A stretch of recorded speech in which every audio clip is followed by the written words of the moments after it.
It's an honor to be talking to you right now, sir. My name is Sindhus, and I'm currently a student, and I study with lots of non-Muslims. And I'm faced many times with the question, if there's a God, why are there bad things in this world? I love that question. I love that question. You know why I love that question? Because I used to have the same question.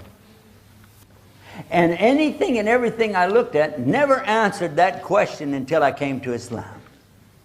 That for me is one of the clearest proofs. If you really want to use your brain and think about what's going on around you and think about religion and a belief pattern or system, really you need to look at Islam. You really need to look at it, because it's the only one that gives you the answer. Because Islam never demands from you blind faith. Never.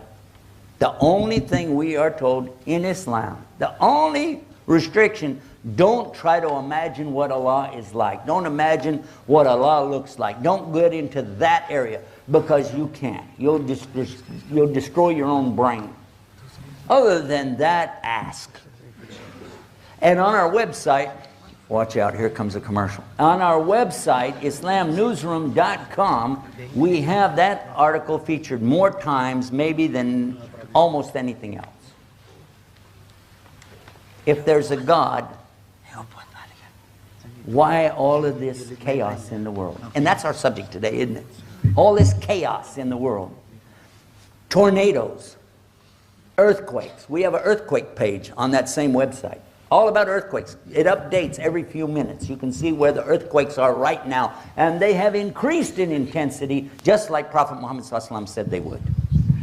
Tremendous number of earthquakes today. Several hundred earthquakes have happened since I've been giving you this speech right now. Go there and check it out.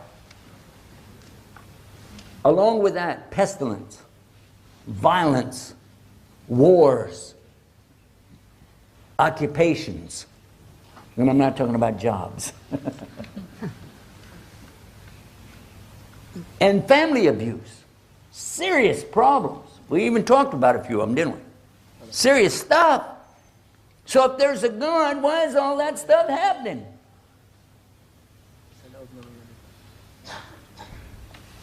It means the person asking the question doesn't even have the basic understanding of what Islam taught. Islam never taught us that this was the Jannah. Huh? What? You thought you were in paradise? Is that what you thought? Look what Prophet Muhammad, peace be upon him, said. He summed it up with one of the simplest, most beautiful little teachings you could ever imagine. When it comes to why do bad things happen to good people, that's how I titled the lecture about this originally years ago. Prophet sallallahu alaihi wasallam, he said, "Ad-dunya sijnul mu'min wa jannatul kafir."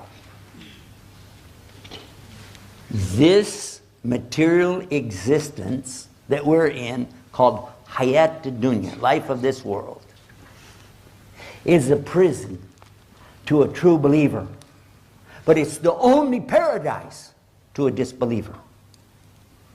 He narrowed it down to two things: believers and disbelievers. We know as believers that this is the hardest thing we're going to go through. Because when this is over, that's it. It's done. It's done.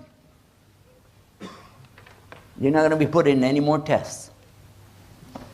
But you start seeing the results of the tests. You know how that goes. But for the disbeliever, this is their paradise. And that's why they want so desperately to build the big things here. And the fancy cars, the beautiful homes, the best of clothes. You know what I'm saying? You know, strut your stuff, baby. Okay. This is what they're looking for. But our Prophet sallallahu alaihi wasallam, he told us, and this is another hadith, to clarify it even more.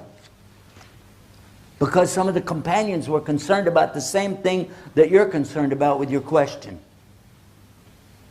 He said two people will be brought on the Day of Judgment.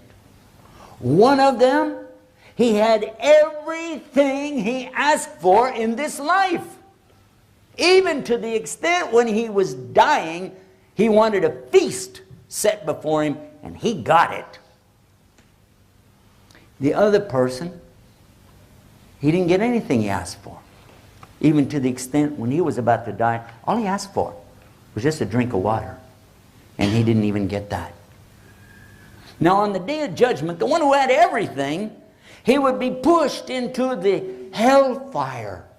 Like you put a needle in something and pull it out. Just in that instant. Whoop, whoop. And then, it's not in the hadith.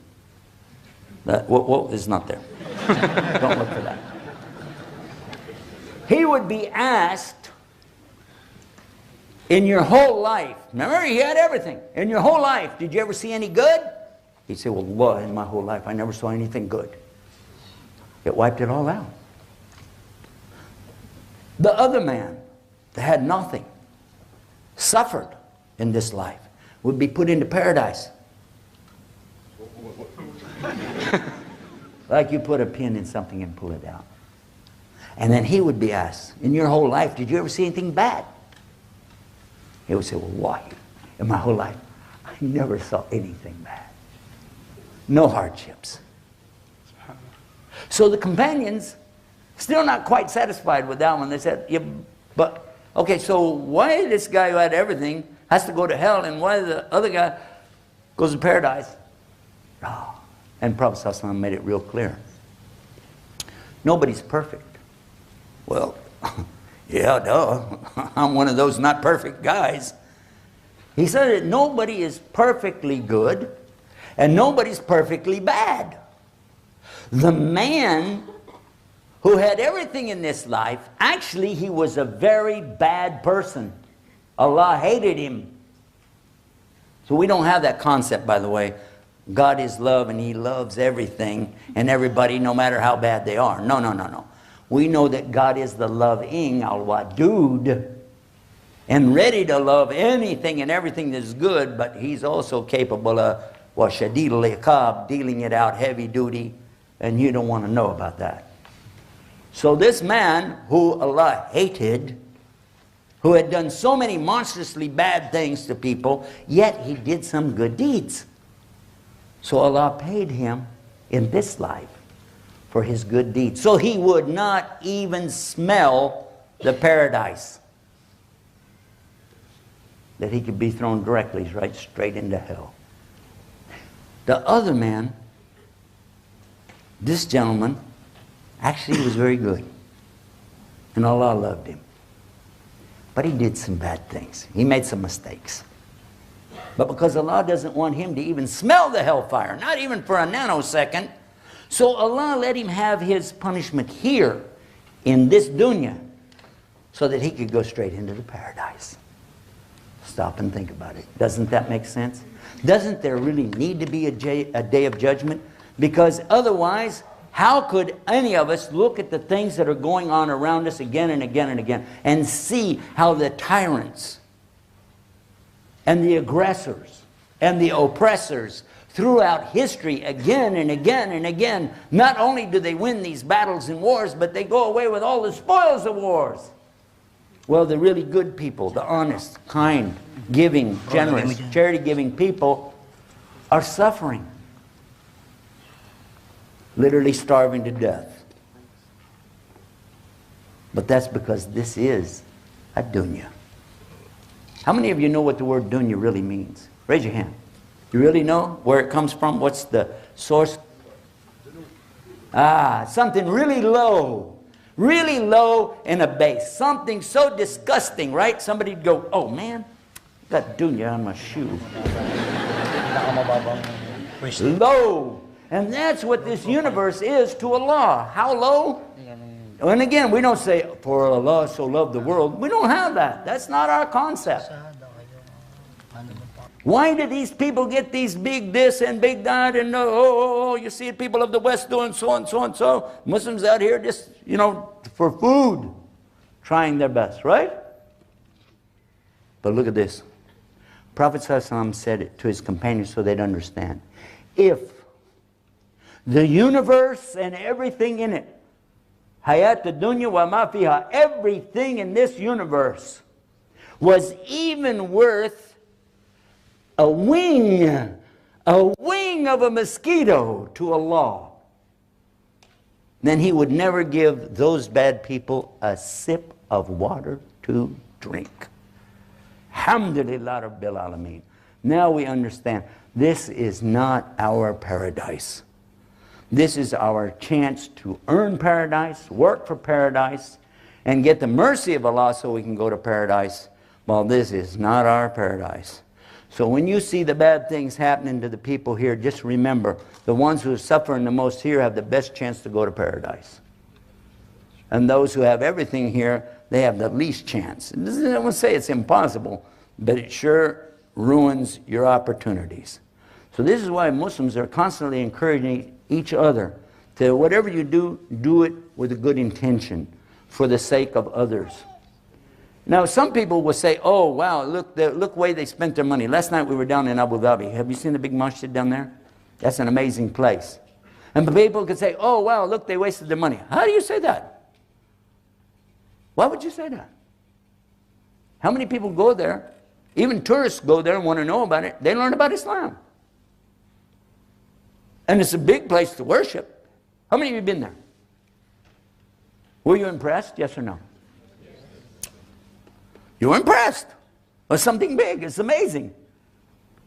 By the way, it must be pretty impressive. I didn't even say the name of it. You know which one I meant, didn't you? Huh? So see, when Muslims do something, at least they put a good intention with it. Something, hopefully, that Allah will accept. And we know we make mistakes along the way. But at least, inshaAllah, God can forgive us. Because we never made partners with Him in our worship. And what did Allah say about that? You didn't ask this question, but I'd like to throw it out there. What did Allah say about this in the Quran? Chapter 4, verse 48. This chapter called Women, An-Nisa. Here's what Allah said. He doesn't forgive people setting up partners with Him in worship, but anything else, He can forgive it. So the idea of making partners with Allah in worship, this is the worst thing in this test that we're in. Have you said, well, this is a good person. He's good to you. He's a nice guy, nice to you. But he's not being very nice to Allah. He's not being good to Allah if he made partners with Him in worship or denied Allah's ayahs, His proofs. So that's the way I would answer that question. I think if there was any good in that, it was from Allah. Any mistakes, of course, are from myself. Thank you very much for that.